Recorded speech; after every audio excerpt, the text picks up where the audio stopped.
What are the reserved keywords in Java?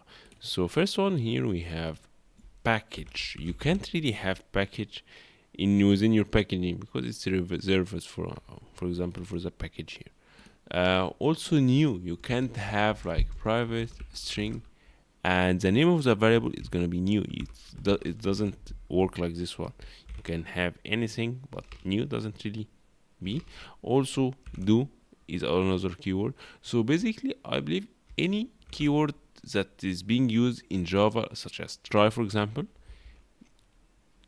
it kind of limit your way of being used because it's a reserved word. So you can, for example, say void as a variable name. You can't have static as a variable name.